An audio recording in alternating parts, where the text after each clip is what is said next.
Man, let me tell y'all something. If you are looking for something, if you can't find it online, garment decorating wise, just go to the hood and ask around. If it's like a typical item like, you know, scrubs or Dickie suits or something like that, white t-shirt, you need some blanks, just go to the hood. The hood always has everything, and they did not disappoint. My old neighborhood, I didn't even have to go too far. I went to one store, they had them, but they didn't have the right sizes. They didn't have a 3X or a 4X, which is what I was looking for. The guy told me, just go around the corner to this place, boom, 3X, boom, 4X. Got both of them, just like that. Guys, I'm telling you, just go to the hood. But, on another note, as I was leaving, I was thanking the guy, the store owner, for being here. I'm like, yo, man, thank you for being here, man. I couldn't find this stuff anywhere. His response was, well, we might not be here for long. I was like, man, I'm sorry to hear that. Why is that? Almost a bad car accident just now. Woo! Sheesh! Gotta get out the hood. I'll tell you guys while I'm driving. So, as I'm talking to him, he's saying because people keep on stealing stuff, right? And I've been seeing on YouTube in a lot of different cities that people are just like running in, stealing stuff, and running out, right? I've been seeing online that people are doing this. Specifically Chicago, Philadelphia, all over, everywhere, I guess, right? So it's interesting to be in the store and actually hear somebody, a store business owner, saying that, yo, he's thinking about packing up and leaving because people are just stealing stuff. And he said a big reason is because the Democrats implemented a law where anything under, I think here in PA, anything under $1,000, you don't, the security guard doesn't have to chase them or something like that. I guess the stores just write it off as a loss, and like the money is so minute, depending on how much it is. It's more expensive to put in an insurance claim, so you just don't put in an insurance claim because you also have to pay a deductible, and then your premium goes up. So it's a whole bunch of technicalities in that. And let me see, watch this. Hello? Hello. Said that already. Hello. Hi, sir. My name is Peter from Medicare Health Insurance Department. How are you doing today? How can I help you? Actually, I'm calling to confirm that have you received a new Medicare card last week, or still using the old one, like red, white, and blue card? Have I received what? A red, white, and blue card? Have you? Exactly. Have you received it? Did you send it to me? Sir, I told you, have you received it or not? Who the hell is mouse do y'all like that? What the fuck is it? Don't call me getting the attitude with me. Go feed moose and give me my phone no more. I hope you go fuck. Shit. Can you believe this? Got a whole lot to show you today. Make sure you subscribe. A-Dubb Productions. Got a whole lot to show you. A-Dubb Productions. Better stay tuned in. A-Dubb Productions. Make sure you hit that bell too. A-Dubb Productions. Welcome to the show.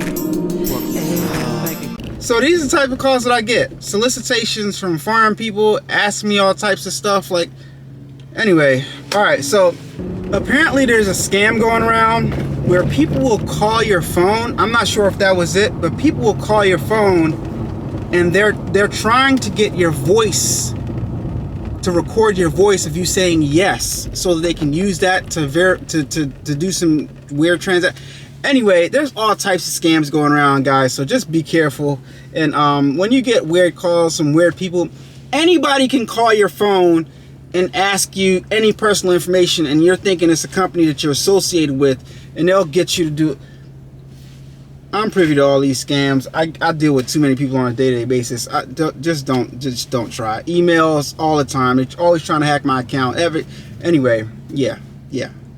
I'll never fall for it. Anyway, I'll never say never, but it is what it is. But I digress, guys.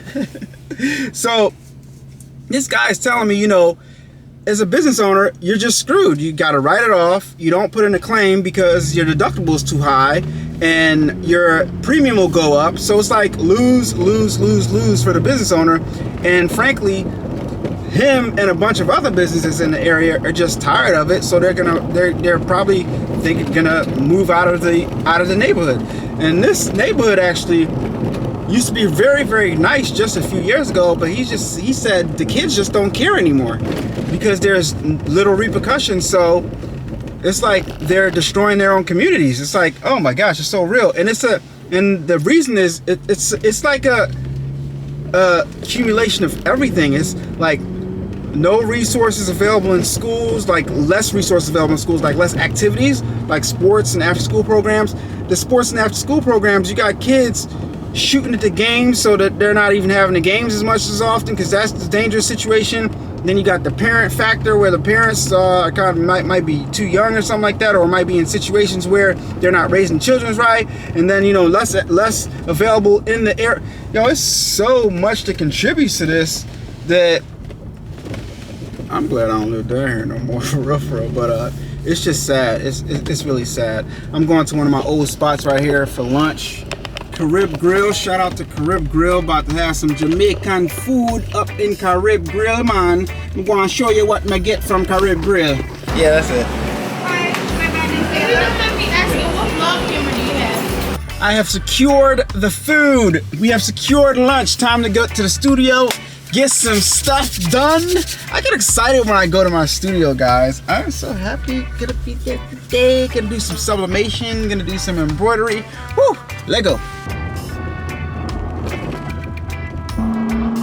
Man, see a little bit of rice and peas and candy yam and oxtail and a little bit of cabbage there for vegetable. Let me just enjoy this, take my time and savor the flavor, because I got a lot of work to do. I got 2 sweatshirts to do. Still gotta finish shooting and editing this video. I gotta confirm with the customer they want these Dickies embroidered on so I can do it. And then I have a white shirt I have to somebody coming to pick up right now.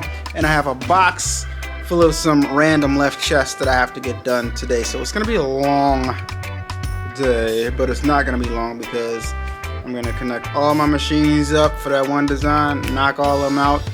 And that's the power of having multiple heads, guys. But let me do my lunch. Let me eat my lunch real fast.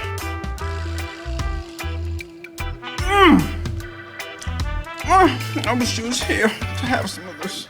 Alright guys, so right now we're going to embroider a name on this right chest right here.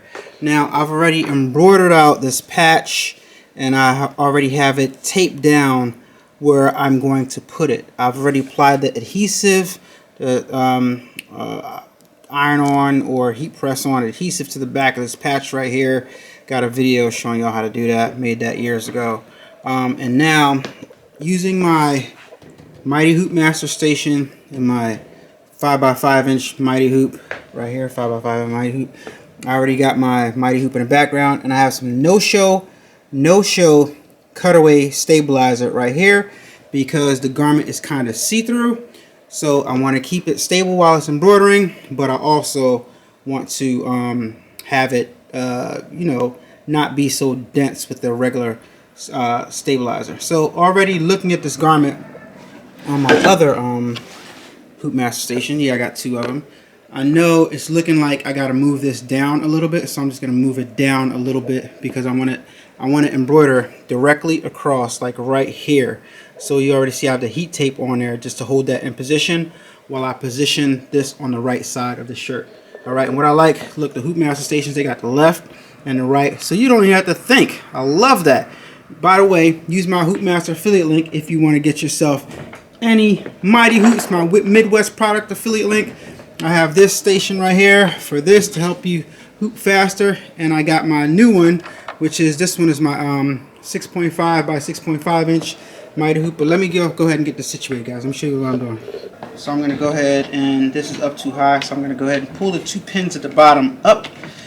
I can see right here in the hole it's on number 15, so I'm probably gonna move it down like 19. That looks about right, so I'm gonna try 19 right there. Alright, now I'm gonna bring my shirt over here. I'm gonna dress the Hoop Master Station like so, and just visually look at it. If it's not in the right spot, I can always bring it up again and put it back down. Alright, so I'm thinking it needs to come down one more spot again. So with the shirt still on here, I'm just gonna go ahead and pick this up. All right. The only downside is I can't see the number I'm putting it in. Yeah, I might have to take that off again. All right, so I locked it into place. All right, adjust the hoop master station, keeping the shoulders. Like what you can do, see, I might have to put it back up again. Yeah, I got to put it back up again because this is kind of high. I want this to be in the middle. All right, so I might have dropped it down two holes instead of one hole. I really should take it back out, but there, put it back up one. And that way I can drop the shirt down and let the shirt crease sit on the hoop master station. And now I can look at it and tell that my design is going to fall right in the center of the hoop master station. We just put the collar up like so that doesn't get in the way. And boom, make sure this is straight with the hoop master station. All right. Now I take my hoop right here, place it on here, and now ready to embroider on there. Stop playing with him. You see it. Tight like a tiger. Tight like a tiger. Let's go and embroider this name out. And you can check the placement again just to make sure it's the right place. And like I said, I did not embroider this on yet, so we are good to go. I mean, I did not. I could just embroider this on the shirt, but I choose to make the patches first. It's when a customer is sending you their stuff, and you have to wait for it. I like to go ahead and make my patches first, and then go ahead and get the adhesive stuff, put the adhesive on the back. That way, when I get all the products, I can just press them on. But you can embroider them on by request of the client if you want to. This is really not necessary. The iron-on stuff works great and it stays on. There's a lot of permanency. You get a ton of washes, it won't come off. But yeah, let me get this. You can see right there and eyeball it up. I can move this up a little tad if I need to, but the position is fine. I'm just going to embroider the name right here. I'm going to get my tape measure how wide the name can be. Go ahead and make it in my digitizing and go ahead and knock this out. Stop playing with him. Got my little card right here with the instructions that came with the shirt. So we have our design on MT51. You can't see it right now. I flipped it backwards because of how I put my shirt in. Flipped it 180 degrees. And I'm just going to look at it right here and see where that needle is dropping. And it looks like it's dropping right in the middle of that Philly Zeta embroidery design on the other side. So I'm just going to do a trace right here. Hit that trace button on there. Boom. Boom. Seem to be okay. I'm going to put some clips on the end because it was touching the edge of the hoop a little bit. So I'm going to put a clip right here just to hold that down so it doesn't lose registration. And I got another clip. I'm going to put another clip right here. Like I said, just so it doesn't lose registration, we'll do a trace again. And those clips, just in case it wants to shift, those clips give it a little reinforcement so it doesn't move. So I'm just going to press start right here and let it do its thing. There it is. There it is. There it is. It's healed. Ladies and gentlemen.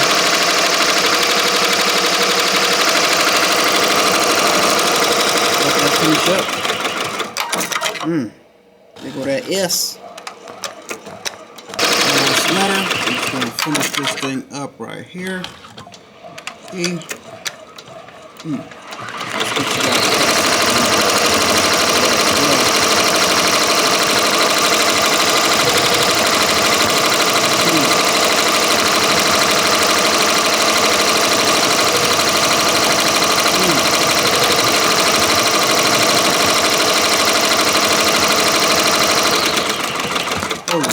Oh yeah, perfecto, perfectos. Just hit that little thing on the end right there, but I had it. Man, let me tell y'all something. Let me heat press that other side on real fast. So y'all see what's going on right there. Y'all see what's going on right there. 15-second press for this side right here. Gonna make sure it's nice and straight, nice and even. Might reposition the tape and press it from the inside out. All right, let me go do that right now. Now, when you're dealing with customer shirts and you don't want to mess it up, you're dealing with buttons that can melt off and stuff like that.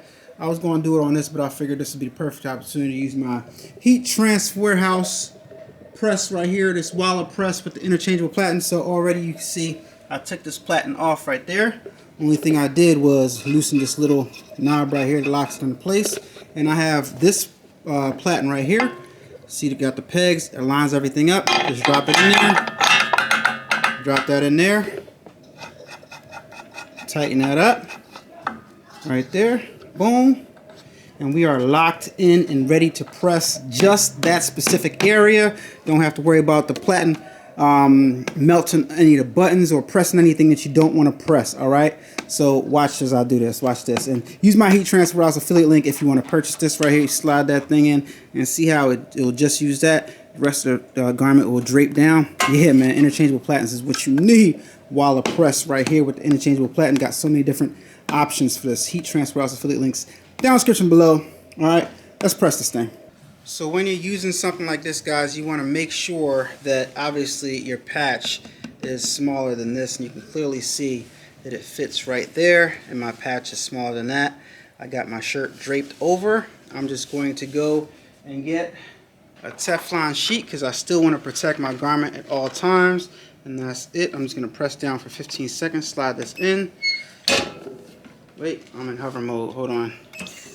We're hovering right now. I want to press that down. I don't want to press it nicely. And the reason why I like to flip my garments inside out is because the adhesive is on the inside of the patch, not on the outside of the patch. You'll see a lot of people press on the outside of the patch. Doesn't make much sense because you want to heat up the adhesive, and the adhesive is on the inside, the other side of the patch. That's why I press mine backwards, covering it up with the Teflon sheet to protect the garment so it doesn't burn. And now raise that up.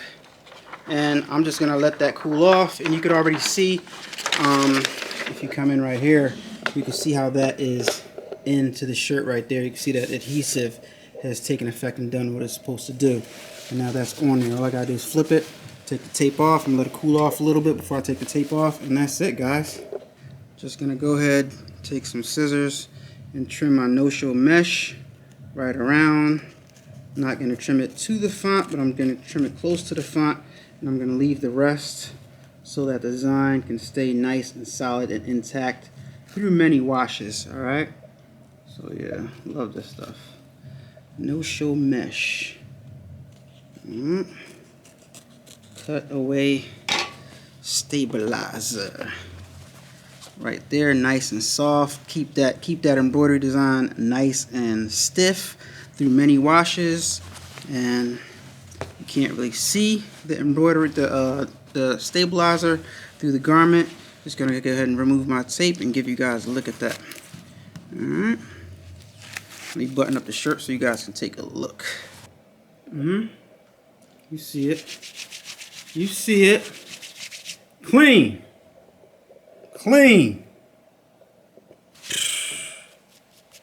Not going nowhere. Stop playing with him. Stop playing. Y'all better stop playing with me. Look, man, let me turn on. Hold on. Let me flip the switch right here. I gotta turn on my light so y'all can see this better. Turn on my light real fast. Here we go. Let me go back around so y'all can see this better.